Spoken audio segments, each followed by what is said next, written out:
Amis téléspectateurs, bonjour. Que Dieu, 3 fois saint, vous bénisse. Dieu, source de toute unité, qu'il vous garde unis. Qu'il vous garde unis pour que nous marchions tous ensemble vers son royaume. Marcher ensemble. Être une église synodale. Le 9 juillet 2024, le Vatican a publié l'Instrumentum Laboris, un document de travail pour la 2e session du synode sur la synodalité. Ce document, adressé à des théologiens, à des experts, constitue également un précieux outil pour des groupes individuels au niveau diocésain comme au niveau national. Des groupes qui veulent poursuivre leur chemin vers la synodalité, vers le marcher ensemble. Une première version de 5 parties interpelle donc le peuple de Dieu. Le peuple de Dieu est interpellé sur sa manière d'être église, d'être une église synodale. Dans ce sillage, le 30 août 2024, à l'Immaculée Conception de Dakar au Sénégal, un groupe composé de fidèles laïcs, hommes et femmes, de religieux, religieuses, de clercs, s'est retrouvé pour réfléchir ensemble, partager et prier ensemble à partir de ce document. Votre émission, Parole, Vie et Foi, veut ce matin vous partager 4 éléments importants de cette rencontre à l'Immaculée Conception. Il va s'agir, le premier élément, la nécessité de reconnaître les charismes et le rôle de la femme dans l'Église. Voilà, il s'est donné à Madame Angélique Faye-Diatta. Le deuxième élément, les relations synodales dans l'Église ont été traitées par le Père Fabrice Donon. Le troisième élément, les parcours. Les parcours par Madame Antoinette Faye. Et le quatrième et dernier élément, par l'abbé Roger Gomis, les lieux dans l'Église. Suivons.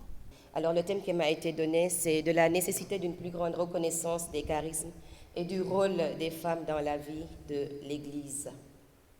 Alors je me suis dit qu'en fait, c'est 2 sujets en même temps sur lesquels on me demande de parler, donc ça va être très très difficile d'en parler en l'espace de 20 minutes, mais je vais quand même essayer de faire le nécessaire pour pouvoir rester dans le temps qui m'a été imparti.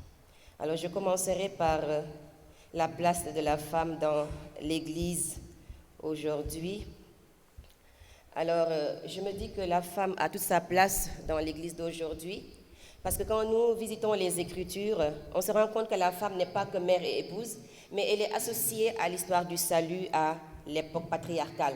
L'alliance avec Dieu passe autant par les patriarches Abraham, Isaac, Jacob et Joseph que par les matriarches, c'est-à-dire leurs épouses Sarah, Rebecca, Léa et Rachel. Alors l'histoire du salut s'écrit et au masculin et au féminin, nous dit Pukuta. L'homme et la femme sont créés à l'image et à la ressemblance de Dieu, nous dit le livre de la Genèse au chapitre 1, verset 27e. Alors tous les deux sont des êtres humains dotés à un degré égal de la même dignité. Et dans la lecture de la parole de Dieu et la contemplation du dessein d'amour de Dieu sur la femme, tel que Jésus l'a révélé, nous découvrons que la femme est créée comme l'homme à l'image de Dieu. Elle manifeste comme l'homme le mystère de Dieu et est appelée comme l'homme à la suite du Christ et au service du royaume. La femme est considérée dans sa dignité propre comme l'égale de l'homme tout en sauvegardant son originalité féminine. L'apôtre Paul affirme l'égalité fondamentale entre l'homme et la femme qui dépendent tous les deux de Dieu. Il dit ceci, je le cite, « Aussi bien dans le Seigneur, la femme n'est pas autre que l'homme et l'homme n'est pas autre que la femme. Car de même que la femme a été tirée de l'homme, ainsi l'homme naît par la femme et tout vient de Dieu. » 1 Corinthiens chapitre 11, versets 11 à 12. Alors ce passage affirme l'égale dignité humaine qui précède l'ordre social ou la société des droits. Une précision mérite d'être faite à propos du concept de l'égalité. Être égal ne signifie pas être identique. La notion d'égalité est une notion éthique et c'est une exigence morale qui naît du fait de l'existence des différences. En d'autres mots, c'est la différence qui fonde la notion même d'égalité. Et Taha Benjeloun, écrivain, docteur honoris causa à l'université catholique de Louvain, l'a bien exprimé. Il dit « Dieu a créé des différences, mais les hommes en ont fait des inégalités. » Et je disais tout à l'heure que la femme a toute sa place dans l'Église parce que quand nous visitons les Écritures, nous voyons toute la place ou bien tous les rôles importants que des femmes ont joués dans l'histoire du salut ou dans l'économie du salut. Et j'en veux pour preuve la figure de Judith. Judith qui, à un moment donné de l'histoire d'Israël, a sauvé le peuple parce qu'un roi était là pour en finir avec le peuple d'Israël. Aucun homme ne s'est levé, mais c'est Judith en tant que femme qui va se lever et qui va prendre en charge le devenir du peuple d'Israël en tuant le général Holoferne. Et les vieux d'Israël vont se lever pour vraiment bénir Judith. Et on dit que cette figure de Judith préfigure en réalité la Vierge Marie.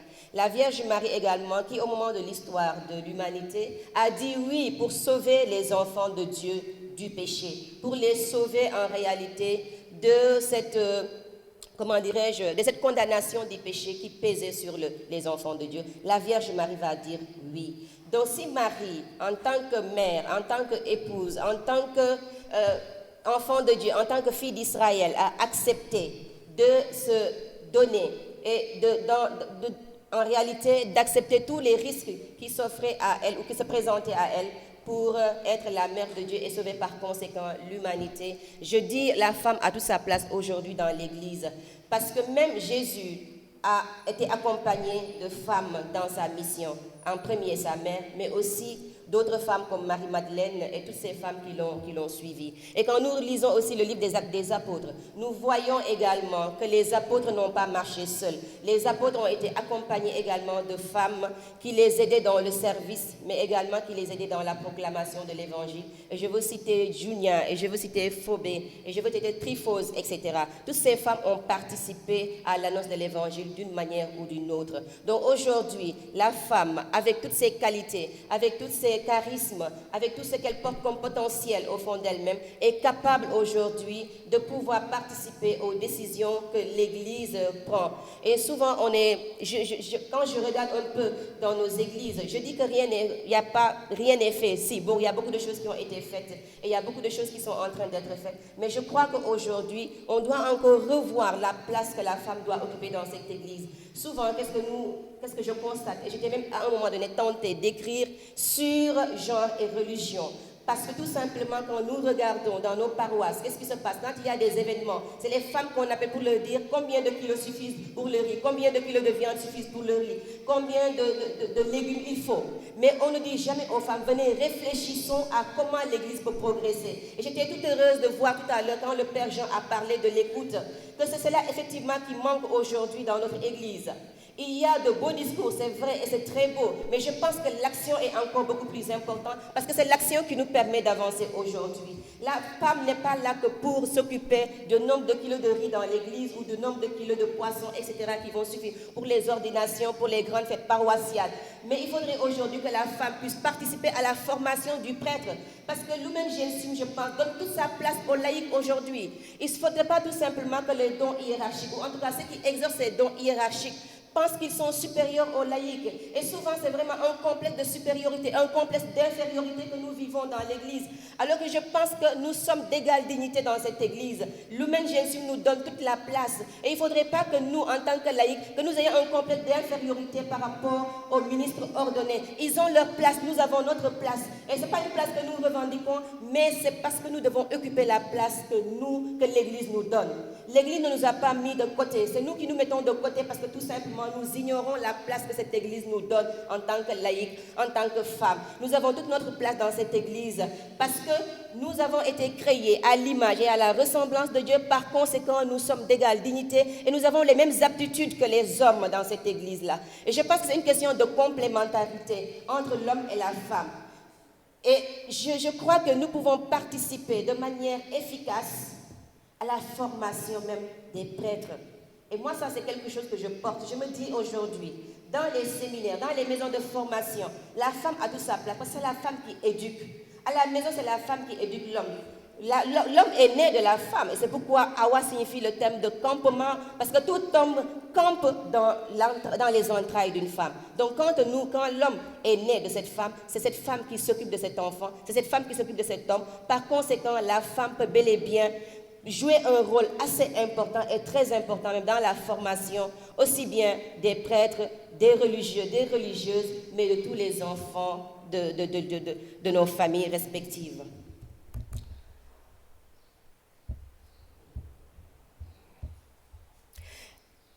Et je pense que cela est tellement perçu par les évêques et se comprend aujourd'hui et est compris par les évêques que lors de leur rencontre, de leur rencontre à Madagascar, ils ont dit dans Afrique Tchemounous, lors d'une rencontre des évêques d'Afrique et de Madagascar, ils disaient que vous êtes la colonne vertébrale de notre église locale. Dans beaucoup de pays, les organisations féminines constituent une grande force pour l'apostolat de l'Église. Pour moi, c'est un aveu public que l'Église, comme tout autre corps, ne saurait tenir debout s'il se passe de la présence et de la participation des femmes. Et en cela, elle n'a qu'à suivre l'exemple de Jésus-Christ et des apôtres que nous rapportent les évangiles et le livre des Actes des apôtres. Je pense que je vais passer rapidement sur le deuxième sujet parce que j'ai déjà fait 10 minutes. J'ai peur pour le temps. Pour ce qui concerne la reconnaissance des charismes dans l'Église, je pense que c'est aussi un point assez important parce qu'aujourd'hui, nous constatons qu'il manque vraiment peut-être de l'écoute de la part des responsables, en tout cas des prêtres et des religieux, religieuses concernant les charismes. C'est vrai qu'on reconnaît qu'il y a les charismes, on le dit parce qu'il y a des documents, les documents conciliaires, il y a des textes bibliques. Paul, dans la première lettre de Saint Paul au chapitre 12e, versets 1 à 11e, Paul parle justement de ces charismes-là. Et aujourd'hui, je pense que ces charismes sont nécessaires. Sont nécessaires parce que on ne peut pas proclamer l'évangile sans cette puissance, sans une puissance. Et c'est les charismes qui donnent cette puissance-là, qui sont la manifestation de la puissance de l'Esprit Saint. Et aujourd'hui, qu'est-ce que nous constatons? Beaucoup de chrétiens, catholiques, ou même d'autres religions, courent partout, vont voir des marabouts, vont voir des devins, vont voir en tout cas d'autres personnes pour les aider à vivre ou pour les aider à traverser les problèmes qu'ils rencontrent. Alors que dans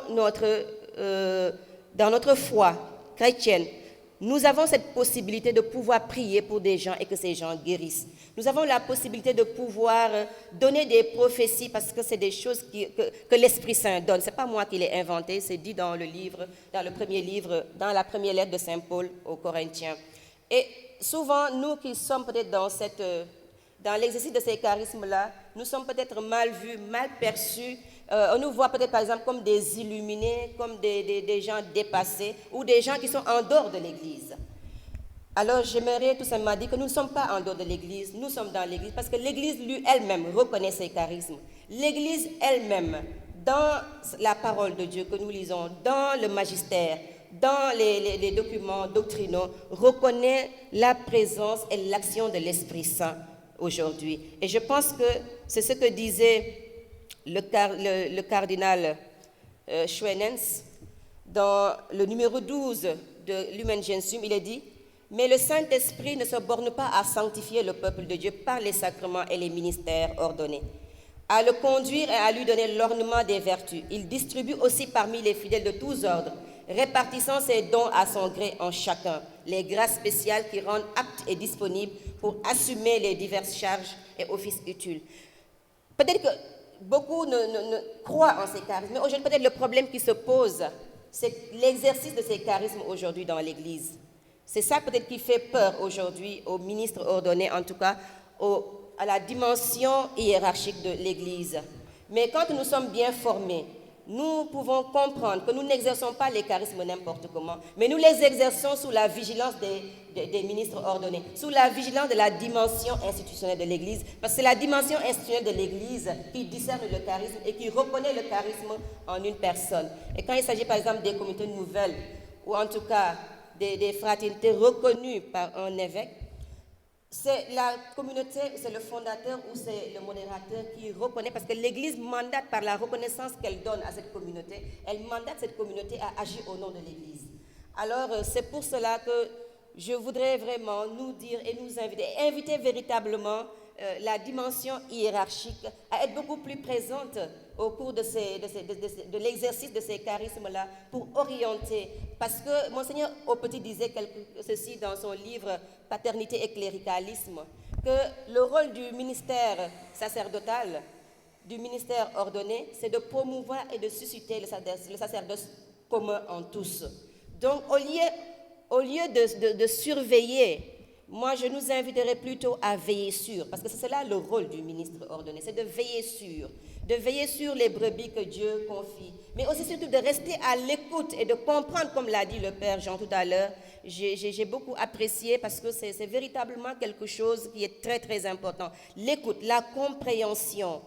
Voir ce que l'autre vit, essayer de savoir qu'est-ce qu'il ressent, c'est quoi ce qu'elle est en train de vivre, c'est quoi cette nouveauté-là, parce que souvent on a peur de la nouveauté, mais on ne prend pas également le temps d'écouter et de comprendre ce que cette nouveauté nous apporte ou veut nous apporter. On a tout simplement tendance à avoir des idées préconçues sans pour autant comprendre ce que cette nouveauté-là est en train de vivre, parce que pour nous, le Saint-Esprit n'est pas borné, le Saint-Esprit n'est pas dans une boîte enfermée. Il souffle et il va où il veut et il travaille avec qui il veut. Ce n'est pas seulement une affaire de ministère ordonné, ce n'est pas seulement une affaire de religieux, de religieuses, mais c'est une affaire de peuple de Dieu, comme le dit le Concile Vatican II. Et je pense que la grâce baptismale, ce sacerdoce commun que nous tous nous exerçons, nous donne cette grâce de pouvoir aller annoncer l'Évangile, de proclamer l'Évangile du Seigneur à tous ceux qui en ont besoin. Je pense que même la dimension charismatique, pour ne pas choquer certaines personnes, cette dimension charismatique est apparue avant la dimension institutionnelle. Les apôtres, avant d'aller en mission, ont reçu ce mandat de Jésus-Christ qui leur dit « Ne quittez pas Jérusalem avant d'avoir reçu la puissance du Saint-Esprit qui doit reposer sur vous. » Et c'est avec cette puissance de l'Esprit Saint que les apôtres ont proclamé l'Évangile. C'est avec cette puissance qu'ils ont annoncé et ils ont fait des signes et des miracles. Et j'aime bien quand dans le sacre d'un évêque, on dit qu'il doit être celui qui réconcilie, avoir des actes de réconciliation, mais aussi des actes, agir dans la puissance. Ça veut dire que nous avons besoin de la puissance du Saint-Esprit. Nous avons besoin de manifester cette puissance de l'Esprit Saint pour que d'autres croient que Jésus est Seigneur et Sauveur. Parce qu'il ne suffit pas tout simplement de parler de Jésus de manière théologique, c'est vrai, c'est bien beau, mais je pense que cela s'adresse plutôt à ceux-là qui comprennent ce langage. Mais il y a combien de personnes qui ne comprennent pas le langage théologique? Il y a beaucoup de personnes qui ne comprennent pas le langage que nous, aujourd'hui, peut-être que nous sommes en train de leur proposer. Mais ils ont besoin de voir Jésus-Christ en action. Ils ont besoin de voir que Jésus est réel. Il y en a qui pensent que Jésus, c'est celui-là. Les miracles étaient du temps des apôtres, du temps apostolique. Non, sinon, pour moi, Jésus n'est plus ressuscité. Jésus n'est pas ressuscité. Parce que pour moi, le 4e signe de la résurrection de Jésus, c'est la manifestation des dons et des charismes. C'est la manifestation des dons et des charismes. Et c'est ce que les apôtres ont manifesté. C'est ce que beaucoup de saints aussi ont manifesté dans l'Église. Donc je ne vois pas aujourd'hui pourquoi cela poserait un problème. Cela poserait par exemple des conflits, ou en tout cas des clivages et des tensions entre ministres ordonnés et laïcs. Moi je rêve aujourd'hui d'une Église où le ministère ordonné et le laïcat travaillent ensemble pour la même cause, pour le salut des âmes. Je rêve d'une église où il n'y a pas ce complexe d'infériorité, ce complexe de supériorité entre laïc et puis clerc. Je rêve d'une église où moi, en tant que laïque, ou toi, en tant que prêtre, en tant que religieux, religieuse, que nous puissions, main dans la main, faire des missions ensemble pour annoncer le royaume de Dieu, afin que des âmes soient gagnées à Jésus-Christ. Parce que pour moi, le plus important et l'objectif et la finalité, c'est que des âmes soient gagnées à Jésus-Christ et que partout dans le monde, que nous puissions faire des disciples, comme l'a dit tout à l'heure l'abbé Georges Ducory, les inviter au banquet du Seigneur.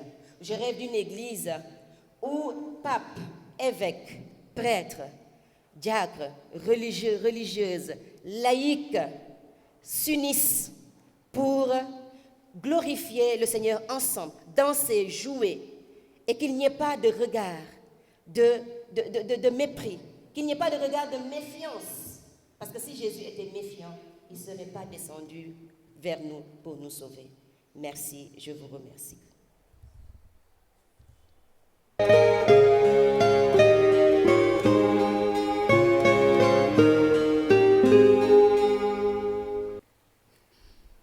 Alors, je disais, après la présentation sur les fondements et les enjeux de la synodalité, je nous présente à présent en forme ciseaux et en filigrane la première partie de ce document de l'Instrumentum Laboris, les relations.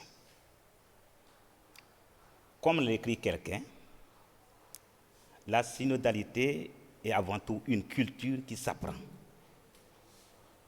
La synodalité est avant tout une culture qui s'apprend. La corresponsabilité pour la mission est un aspect important d'une église synodale. À cet effet, durant ces 10 minutes de partage, je leur demande de demander une grâce particulière, la conversion à une vision relationnelle. La conversion à une vision relationnelle. De prime abord, une des questions fondamentales taraude mon esprit et elle s'impose de manière radicale pour reprendre Anne-Béatrice Faye. Va-t-on vers une redéfinition des relations et des participations des fidèles au sein d'une église synodale?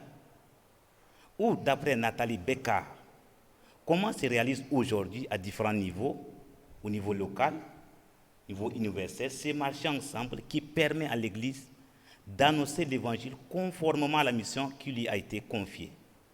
Et quel pas de plus l'Esprit nous invite-t-il à poser pour grandir comme Église synodale? Dit autrement, comment l'identité du peuple synodal de Dieu en mission peut-elle se concrétiser dans les relations, les chemins et les lieux où se déroule la vie quotidienne de l'Église?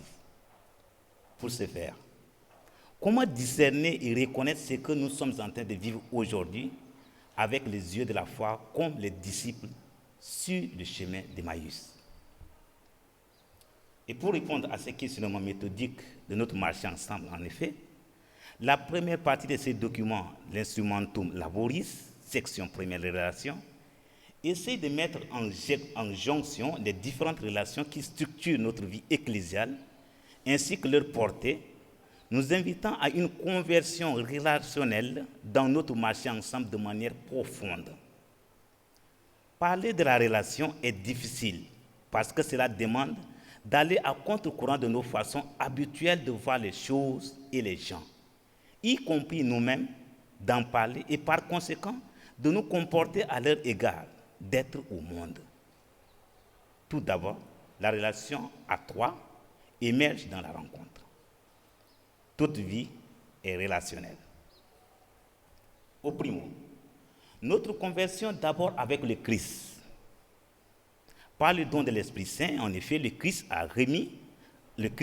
a mis en chacun et chacune d'entre nous présente le don de son esprit, afin de nous introduire davantage à sa relation filiale à la volonté de son Père.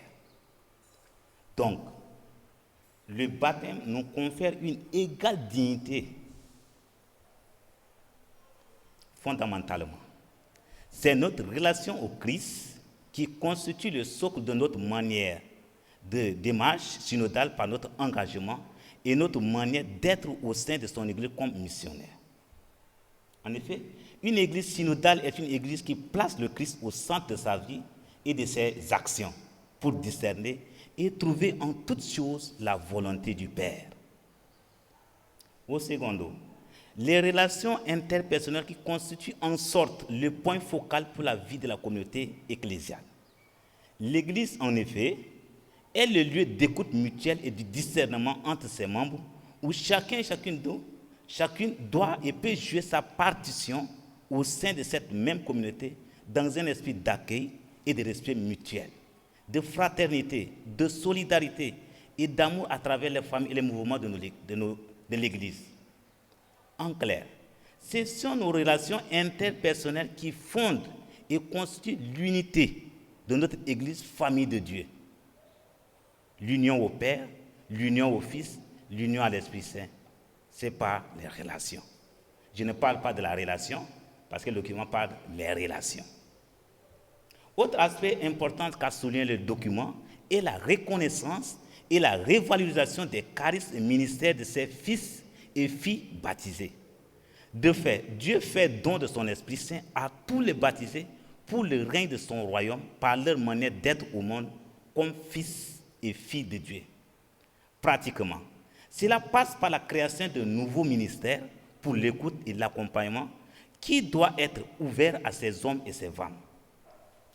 Qu'est-ce qu'il faut retenir? L'instrumentum laboris rappelle également à l'Église la nécessité de vivre et de revivre sa vocation première qui consiste à accueillir et à écouter tous les hommes et toutes les femmes dans leur diversité sans jugement quelconque. Cette invitation est un impératif à se mettre à l'écoute des uns et des autres, c'est-à-dire celui d'être écouté et d'être accompagné dans son cheminement intégral, spirituel, anthropologique et psychologique, etc. Cet impératif constitue en outre une pierre angulaire, voire une condition sine qua non pour aider l'Église dans sa manière d'accueillir, d'écouter et d'accompagner pour discerner la volonté de Dieu dans sa mission pour la transformation intégrale du genre humain et de la société humaine. Le document souligne également la nécessité de repenser le ministère ordonné. Je reprends. Le document souligne également la nécessité de repenser le ministère ordonné avec ces défis existentiels auxquels font face quotidiennement les prêtres, les évêques et les diacres qui vivent dans un sentiment de solitude et d'abandon, d'être coupés des relations exclusives, saines et durables. Pour pallier ces difficultés et défis, l'instrumentum laboris rappelle à l'Église de redistribuer les tâches ministérielles. Je reprends. L'Église rappelle, c'est-à-dire le document, l'instrumentum rappelle à l'Église de redistribuer les tâches ministérielles dont l'accomplissement ne requiert point le sacrement de l'ordre. Par conséquent, l'instrumentum laboris encourage fortement le dialogue et le partage des dons spirituels qui sont liturgiques et théologiques entre les églises locales, sans complexité et sans prétention de domination et de supériorité, jusqu'à dans le partage des biens empiriques. Car la distorsion entre les églises riches et pauvres est un contre-témoignage et un grand scandale au sein de l'Église catholique, souligne fortement le document. Dans cette même perspective, le document reconnaît les séquelles du colonialisme et du néocolonialisme avec ses blessures qui demeurent jusqu'aujourd'hui. Le document invite les uns et les autres à faire mémoire de ce colonialisme et de ce néocolonialisme qui a blessé les hommes et les femmes dans leur être profond, ainsi que sa persistance, voire sa continuation qui a déchiré profondément l'être de nombreuses églises aujourd'hui. Il appelle à promouvoir les chemins concrets de réconciliation. Pour parvenir à l'aide de réconciliation concrète, le document souligne la nécessité de rompre avec l'esprit du colonialisme afin de mettre en exergue et de promouvoir la diversité des traditions théologiques. L'instrumentum laboris appelle à une solidarité concrète avec certaines églises locales qui vivent dans des situations complexes, notamment pour ceux qui vivent dans le contexte des persécutions et des manques de liberté religieuse. Il fait remarquer également que malgré les difficultés auxquelles font face ces églises, elles apportent en elles les germes des richesses spirituelles uniques. L'Église doit être témoin et acteur l'Église doit être témoin et acteur de grandes questions existentielles de l'ère contemporaine. Il est appelé à se pencher sur d'autres sujets plus universels, comme notamment la protection de notre maison commune et des mouvements migratoires. Le temps me prend. Enfin, cette section du document sur les relations de l'instrumentum laboris nous invite à repenser plus concrètement et plus radicalement notre rôle comme disciples du Christ Jésus au sein de l'Église avec le Seigneur, avec nos frères et sœurs, entre les églises elles-mêmes. C'est cela qui souligne au primo la vitalité de l'Église en dépit de ses structures. Au secondo, nous devons approfondir nos relations en nous engageant plus activement et mutuellement dans la mission et à participer plus activement au processus de guérison et de réconciliation des séquelles et blessures laissées par le colonialisme. Par le colonialisme, l'impérialisme, l'épistémédie, la controverse de Valododide ainsi que d'autres traditions et coutumes qui ne sont plus adaptées. Chers frères et sœurs de l'instrumentum laboris, vous et moi, nous sommes ce que j'appelle cet instrumentum laboris dont l'Église a fortement besoin aujourd'hui pour réécrire son histoire. Car tant que les lions, disait un adage africain, tant que les lions n'ont pas leur propre historien, les histoires de chasse seront racontées au profit des chasseurs. Tant que les lions n'ont pas leur propre historien, les histoires de chasse seront toujours écrites à la gloire des chasseurs. Nous devons continuer à apprendre, à écouter et à dialoguer avec respect et à partager à travers nos différences communautaires. Merci.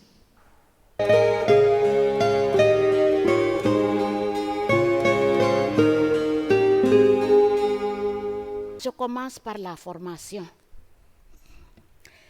La formation est un outil nécessaire pour chaque individu, surtout dans notre église synodale, missionnaire, là où nous sommes maintenant.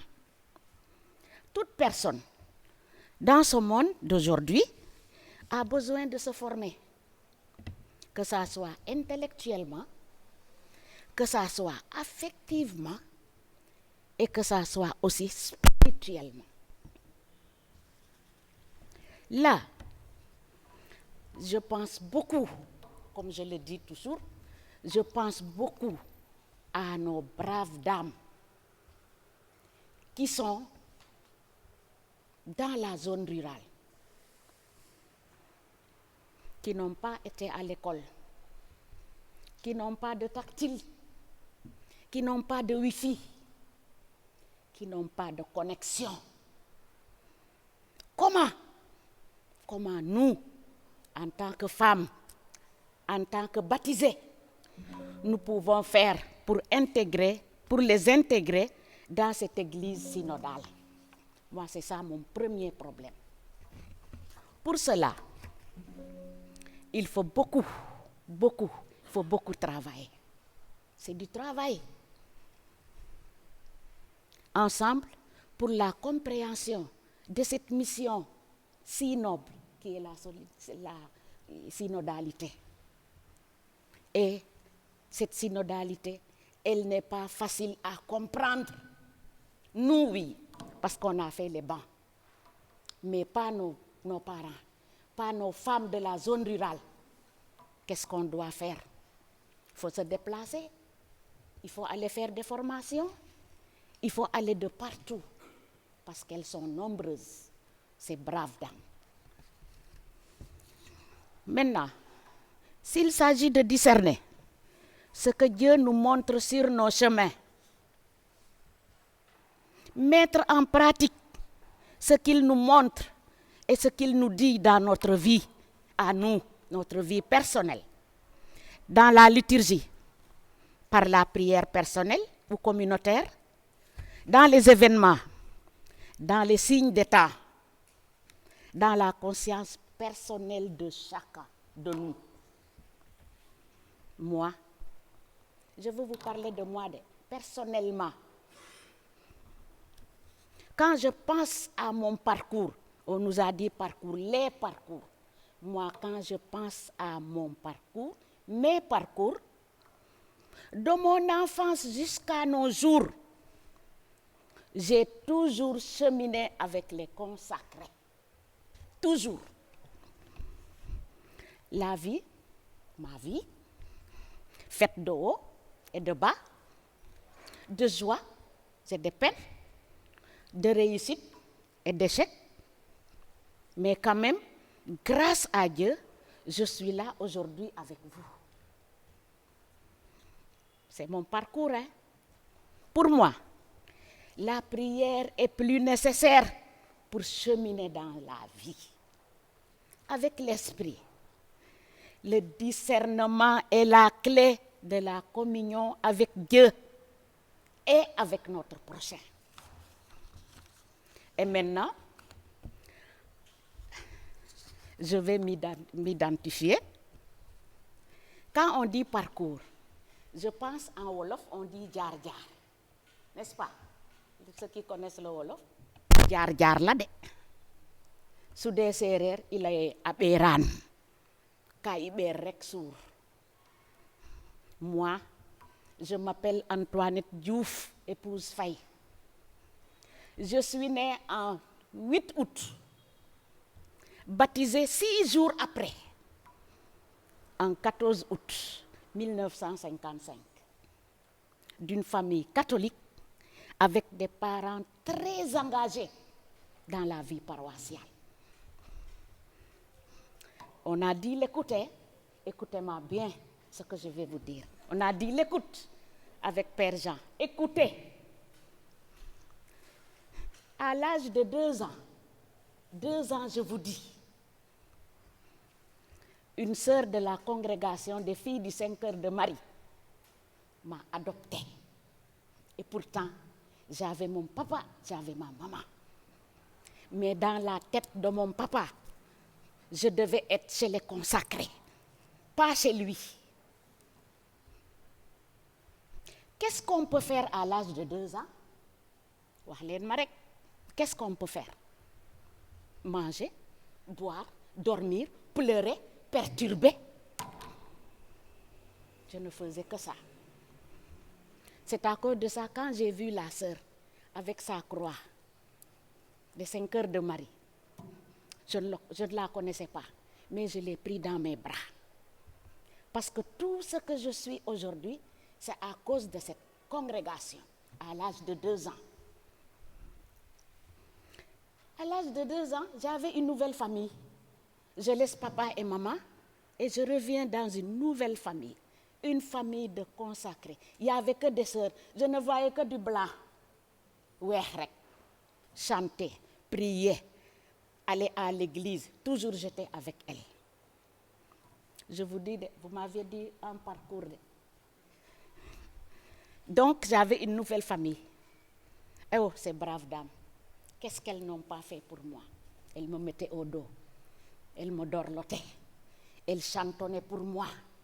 Comme j'étais avec ma maman qui m'a mis au monde. Bravo à elles. À 5 ans, qu'est-ce qu'elles ont fait? Je suis là-bas. À 5 ans, elles me mettent à l'école. L'école Notre-Dame de la Paix de Tchadjaï. Et elles, qu'est-ce qu'elles avaient dans la tête? Mon papa, qu'est-ce qu'il voulait de moi? Être religieuse. Il les a dit, yax rek la soxla ci moom jël leen. 2 ans après, donc de 5 ans à 7 ans, on m'amène à Ngazobil, chez les sœurs de 5 heures de Marie, à Ngazobil. Pour faire une formation continuelle, affective avec elle et spirituelle. Parce que chaque jour, on avait la messe. On allait à la messe. On chantait les offices. Tout avec elle. Donc j'étais la petite sœur là-bas. Et qu'est-ce qu'on m'a appris là-bas? À faire la cuisine, à coudre avec les séminaristes qui étaient de l'autre côté. Alors, donc, le discernement qui vient. Je grandis à 7 ans et ça me revient. Mais moi, qu'est-ce que je fais ici? Il faut se lever à 5 heures du matin. Hein? Lors des ordinations des feu Jacques Sarr, mes parents sont venus. J'ai crié jusqu'à être malade. Je voulais rentrer. Le discernement qui a. Alors, j'étais malade. J'étais obligée de rentrer. Je rentre à Diadiaï, je pose ma valise. Et qu'est-ce qui se passe? Mon papa qui me dit, prends ta valise. Atia, chez toi. Ici, ce n'est pas chez toi. Donc, vous avez vu tout ça. Et de passage, je dis vraiment merci à ces sœurs. Et je termine par où? Par mes braves dames de l'Immaculée. Tout ce que je suis. Après les sœurs des sœurs de Sainte-Claire de Marie, je suis avec les sœurs de l'Immaculée. J'ai travaillé là-bas pendant 45 ans. J'ai fait 35 ans à Hambourg et j'ai fait 10 ans à Fatick. Parce que c'est de là-bas que le feu mère Léontine Godard m'a vu. J'étais tellement engagée à la chorale, partout. Non, elle dit que toi là, tu vas venir chez nous. C'est comme ça qu'elle m'a adoptée elle aussi. Et quand on nous a affectés à Hambourg, elle me remet une lettre pour me dire, tu donnes ça à la directrice de Hambourg. Et c'était Mère Marie-Berthe. Et de Mère Marie-Berthe à Sœur Jeanne de Chantal jusqu'à nos jours, parce que ça fait 10 ans que j'ai pris ma retraite. Alors, Diarama Yénita. Donc, pour finir, avec l'engagement et la formation que j'ai eue avec les sœurs, c'est consacré. Je ne me suis pas fatiguée. J'ai toujours allé de l'avant. Et il y a des sœurs qui peuvent me témoigner, ici, dans la salle. J'étais toujours avec elles. En plus, il y avait la chorale, il y avait la lectrice à l'école. Tout ça avec la brave Jeanne de Chantal, que je dis merci, bravo à elle. Elle a tout fait pour moi. Jusqu'à quand on l'a affectée, j'étais morte, c'était fini, parce qu'elle m'avait tout donné. Alors, tous ces parcours m'ont amené à être dévouée, responsable de moi-même, engagée, engagée. Ma mission de l'Église vécue en Christ et dans l'Esprit Saint, malgré ma maladie et mon handicap. Tout ça, ce que j'ai fait avec vous aujourd'hui, je l'ai suivi au lit depuis 4 ans. Alors, le sens de l'écoute, de soi-même d'abord, après de l'autre. La compréhension de l'autre, la communion, le travail d'équipe, les relations humaines, la collaboration avec nos pasteurs, c'est très important. Il faut qu'on collabore avec nos pasteurs. Ils sont là. Et on les voit à travers Jésus.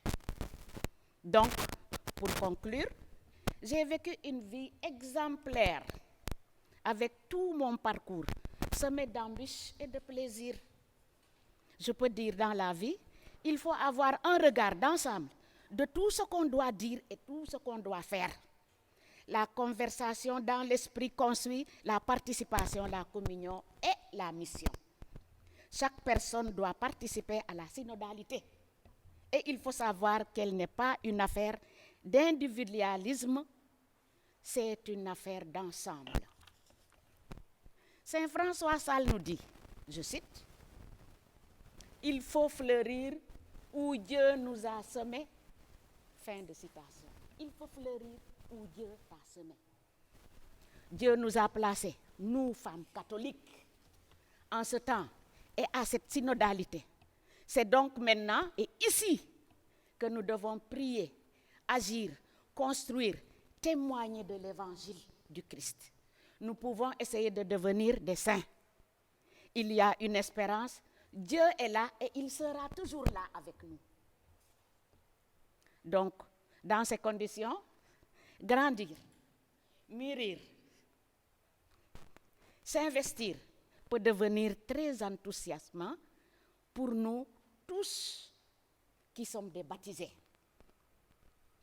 Chaque personne peut donner son avis. Il faut que cet apprentissage nous mène au sommet, à une victoire incommensurable à cette synodalité. Avec le Père qui nous donne sa puissance, avec le Fils qui nous donne sa sagesse, avec le Saint-Esprit qui nous donne sa miséricorde. Vierge Marie, intercède pour nous. Merci. Merci au Dieu qui m'a mis au monde. Merci, le bon Dieu qui m'a tout donné et que je suis là jusqu'à présent avec vous, avec tant de problèmes. Merci. Merci beaucoup à toutes ces personnes que j'ai rencontrées sur ma route. Que le Tout-Puissant les comble de bénédictions. Merci, merci de votre aimable attention. Je vous ai dit mon parcours.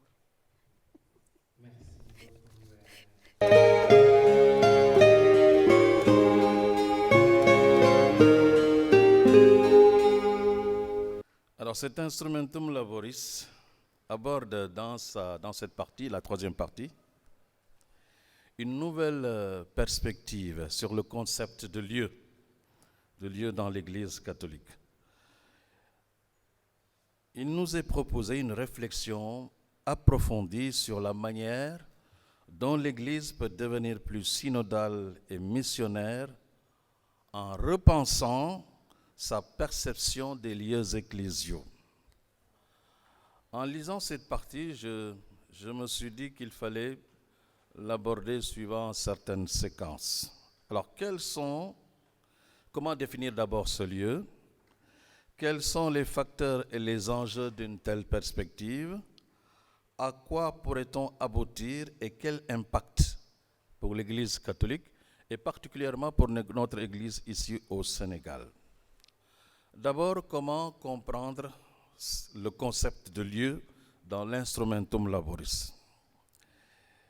Il définit le concept de lieu au-delà d'une simple notion géographique. Il ne s'agit pas d'espace physique. Il le présente comme un contexte et une culture spécifique où se déroule la vie synodale missionnaire de l'Église.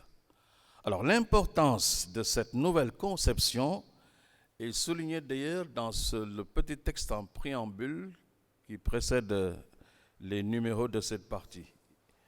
Nous sommes invités à dépasser une vision statique des lieux qui les ordonnerait par niveau ou degré successifs en paroisses, doyenné, diocèse ou provinces ecclésiastiques. Souvent, nous fonctionnons beaucoup avec ces limites-là.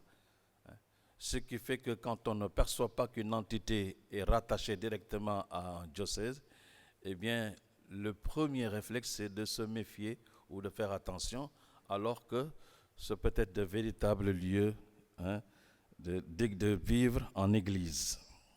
Alors cette approche vise à refléter la réalité d'un réseau de relations. Toute la matinée, on a parlé de réseau de relations. De réseau de relations et d'échanges entre les différents fidèles, entre les différentes communautés, mais aussi entre les églises, plutôt qu'une structure linéaire et hiérarchique. Souvent, nous sommes dans ces rigidités qui finalement étouffent parfois l'engagement missionnaire. Alors, quels sont les facteurs dans ce document qui influencent cette nouvelle perspective? J'en ai dénombré 5. Le premier facteur indiqué dans le document lui-même, c'est l'urbanisation. Il est indiqué qu'aujourd'hui, pour la première fois dans l'histoire de l'humanité, la majorité de la population vit dans des contextes urbains plutôt que ruraux. Ici, on parle d'exode rural. Nous sommes 18 millions de Sénégalais, mais rien qu'à Dakar, il y a 3 millions d'habitants. Alors, essayez de faire une projection avec les autres les autres capitales régionales, vous verrez que beaucoup de gens vivent dans les villes. Alors c'est une réalité qui nous oblige forcément à changer notre manière de nous organiser pour prendre en charge les besoins des fidèles. C'est une réalité qui transforme profondément la manière dont les fidèles vivent leur foi et interagissent avec l'Église. Madame, je crois que c'est Madame Faye parlait tout à l'heure, a exprimé une préoccupation par rapport à ce que vivent un peu les chrétiens qui sont dans les zones rurales, qui n'ont pas d'Internet, qui n'ont pas de WhatsApp et autres. Comment les aborder? Deuxième facteur, la mobilité accrue dans les villes. Aujourd'hui, ici à Dakar par exemple, avec le BRT, avec le TER et autres, beaucoup de fidèles peuvent se projeter facilement très loin de leur paroisse. Il suffit de quelques stations pour franchir les limites d'une paroisse, mais aussi d'un diocèse avec les DEMDIC. Des mouvements qui sont devenus une réalité, des mouvements que beaucoup de chrétiens vivent chaque jour. Chaque jour. Ainsi, leur vie quotidienne, comme l'indique le document, se déroule au sein de différents lieux ecclésiaux. Alors, comment prendre ces personnes-là en charge?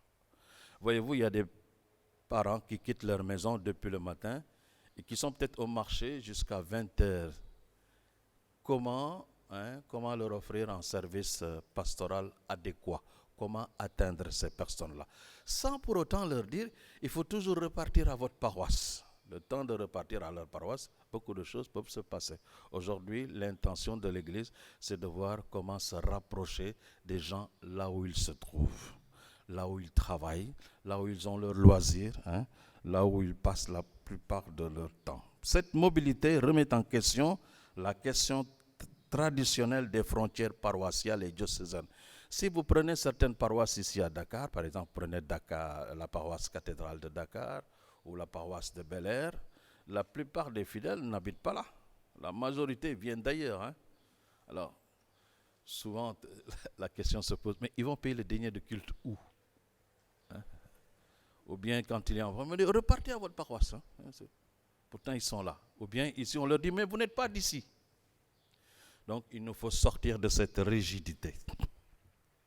Troisième facteur, la diversification des formes d'appartenance ecclésiale. Alors, je vous lis un extrait du document. Aujourd'hui, les églises locales englobent aussi diverses réalités associatives et communautaires qui peuvent être à la fois des expressions anciennes ou nouvelles de la vie chrétienne. En particulier, les instituts de vie consacrés et les sociétés de vie apostoliques, mais aussi les associations de laïcs, les mouvements ecclésiaux et les communautés nouvelles enrichissent considérablement la vie des églises locales et leur vitalité missionnaire. Voyez-vous, on n'appartient pas seulement à l'église parce que voilà, on est lié directement à un diocèse, mais voyez-vous, il y a d'autres lieux et cadres et même contextes d'appartenance à l'église qu'il nous faut intégrer dans notre démarche synodale pour notre église si elle se veut synodale. Quatrième facteur, la mobilité humaine accrue à l'échelle mondiale, c'est-à-dire les migrations. Les réfugiés et les migrants forment souvent des communautés dynamiques, y compris dans leurs pratiques religieuses, rendant ainsi le lieu où ils s'installent pluriculturel. Vous allez aux Parcelles Assainies, par exemple, il y a une communauté anglophone. Vous allez à Guédiawaye, je crois qu'ils ont commencé aussi à offrir des services à des communautés anglophones, par exemple. Et autres. Donc, tout cela est à intégrer dans notre démarche, dans nos pratiques pour une église synodale. Cinquième facteur, c'est la culture de l'environnement numérique. On en a parlé, on en parle assez souvent ici. Elle exerce une influence profonde sur les jeunes, sur leur perception de l'espace et du temps, ainsi que sur la manière de vivre toutes leurs activités au quotidien. Ils sont toujours sur leur smartphone et autres, sur leur tablette et autres. Donc, on ne peut pas faire fi de ça. On ne peut pas ignorer qu'il y a ce cadre-là qu'il faut prendre en charge et qu'il faut intégrer pour atteindre beaucoup de personnes parce qu'ils ils passent tout leur temps dans ce cadre-là. Donc voyez-vous, il y a ces 5 facteurs aujourd'hui qui nous obligent à repenser notre façon de faire Église, on va dire, notre façon de faire Église, pour nous détacher de cette rigidité organisationnelle qui nous amène parfois à ne pas répondre adéquatement aux besoins des gens qui sont concernés. Alors, quels en sont les enjeux? Les enjeux. Face à ces changements, l'Église est appelée naturellement à repenser sa dimension locale, sa configuration et même ses services. Quels sont les enjeux? J'en ai dénombré 6. Il faudra forcément dépasser l'interprétation purement spatiale du lieu. Voilà. Ici, c'est notre paroisse. Ici, c'est notre communauté. Vous êtes sur notre territoire. Il paraît qu'il me reste 4 minutes. Bon. Au début, c'était 15, maintenant c'est 4. Réformer les institutions ecclésiales dans une logique de service missionnaire. Renforcer et adapter les conseils paroissiaux. Je crois que dans le document, il est même, j'en ai entendu parler ici, il est même demandé à ce que vraiment, pour certaines personnes, que leur intégration dans le conseil ne dépende pas forcément et uniquement de l'évêque ou du curé. Voilà. Ensuite, quand on dit conseil pastoral, oui, il y en a qui disent, on a une réunion de conseil pastoral paroissial, on cherche les experts uniquement. Il n'y a pas que les experts. Le conseil pastoral paroissial, c'est la paroisse en miniature. Et lorsqu'elle se réunit pour un conseil pastoral, elle tient conseil.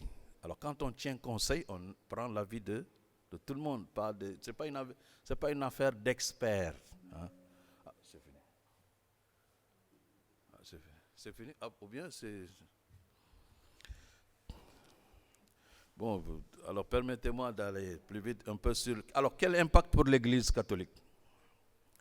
Une plus grande participation, parce que j'ai sauté une partie, une plus grande participation des laïcs, des femmes et des jeunes dans les processus de décision.